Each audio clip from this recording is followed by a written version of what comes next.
We also saw the Houthis into the war this weekend, launching some strikes at Israel.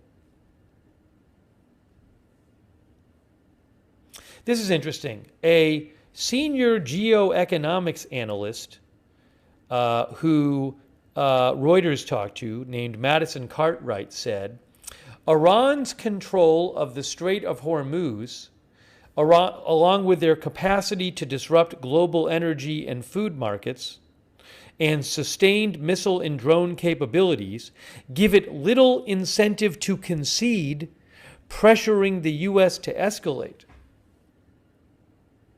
He's saying that given that they control the Strait of Hormuz, they have missile and drone capabilities, and they are able to disrupt global energy and food markets, that's not going to make them want to just say, okay, U.S., you get whatever you want, which could lead to the U.S. escalating things. Oh, wow. This expert at the Commonwealth Bank of Australia told Reuters, we expect the war to run into at least until June, with the risk tilted to a longer conflict. So again, they talked to a senior geoeconomics analyst at Commonwealth Bank of Australia who said, we expect the war to run at least into June.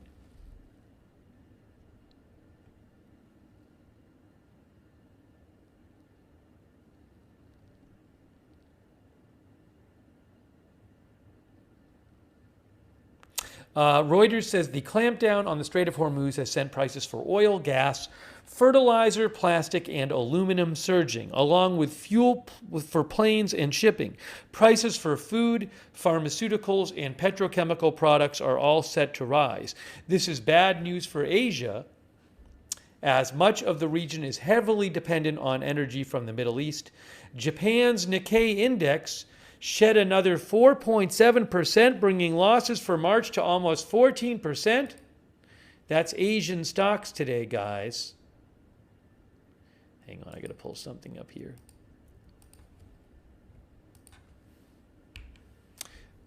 Currently, the Japanese Nikkei index is down 3.3%.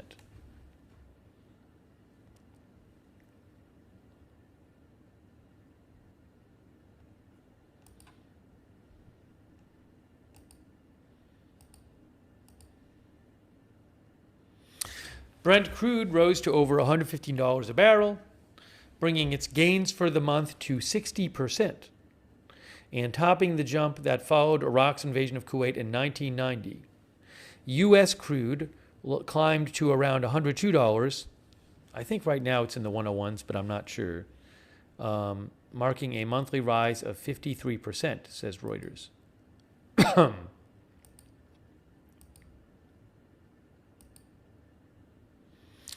The global head of economics at J.P. Morgan said to Reuters, the longer the Strait of Hormuz remains closed, the sharper the drawdown in buffer supplies that could spark dramatic increases in the price of crude oil, natural gas, and other commodities, he warned. A scenario in which the strait remains closed for an additional month would be consistent with oil prices rising toward $150 a barrel, and constraints on industrial consumers of energy supply. Again, that's the global head of economics at J.P. Morgan. He said a scenario in which the strait remains closed for an additional month would be consistent with oil prices rising towards $150 a barrel and constraints on industrial consumers of energy supply.